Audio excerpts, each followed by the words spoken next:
Halo teman-teman, perkenalkan nama saya Tevi Martina, perwakilan dari kelompok 10 yang terdiri dari Alfia, saya sendiri, dan juga Yulia Bella Safira. Di sini saya akan menerangkan materi tentang imunitas dalam reproduksi manusia. Tak perlu berlama-lama lagi, mari kita simak video selanjutnya. Sistem imun dan reproduksi. Sistem imun terdiri dari dua bagian, yaitu imunitas bawaan dan imunitas adaptif. Imunitas bawaan memberikan pertahanan awal terhadap patogen, sedangkan imunitas adaptif menghasilkan respons spesifik yang tertarget. Imunologi reproduksi.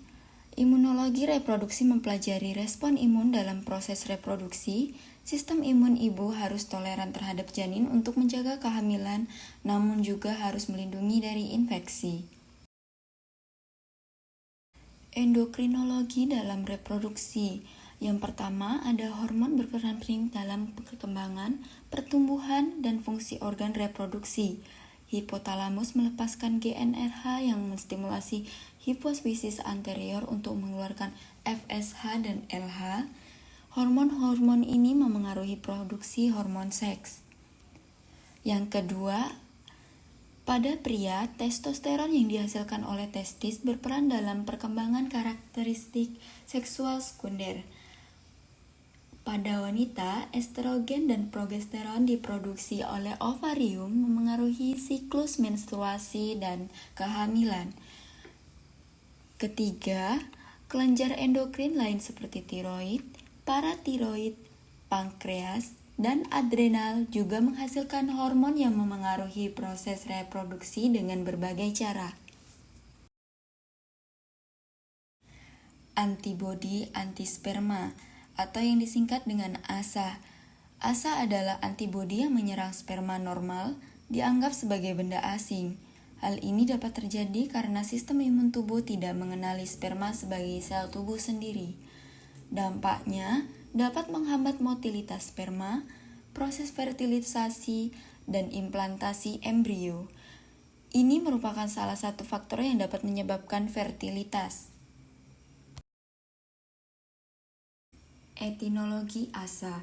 Penyebab ASA yaitu varikokel, torsio testis, peradangan pada kelenjar prostat yang dapat merangsang pembentukan ASA.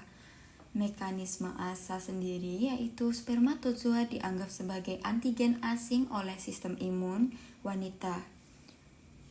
Paparan berlebihan seperti infeksi vagina dan faktor-faktor imun lain dapat memicu respon imun.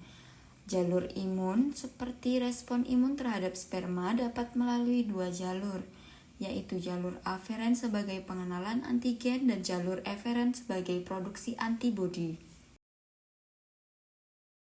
Dampak ASA pada reproduksi. Motilitas. ASA menghambat pergerakan sperma melalui saluran reproduksi wanita. Kapasitasi. ASA menghambat proses kapasitasi sperma yang diperlukan untuk fertilisasi. Fertilisasi. ASA dapat mengganggu proses fertilisasi dengan menghalangi sperma mencapai dan menembus sel telur. Implantasi. ASA dapat mengganggu implantasi embrio ke dinding rahim.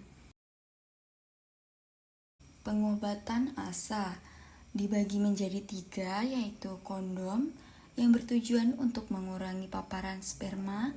Yang kedua, kortikosteroid sebagai menekan sistem imun. Yang ketiga, ART atau teknik reproduksi berbantu seperti IVF atau yang dikenal sebagai bayi tabung. Kesimpulan, pemahaman tentang imunologi reproduksi dan ASA penting untuk penanganan infertilitas. Penting untuk mengidentifikasi dan mengelola ASA agar meningkatkan peluang kehamilan. Saran, konsultasi dengan dokter spesialis reproduksi atau dokter SPOG sangat disarankan. Baiklah, itu saja materi yang dapat saya jelaskan. Saya akhiri dengan pantun. Penjual ikan namanya Asih, sekian dan terima kasih. Sampai jumpa kembali teman-teman pada materi selanjutnya.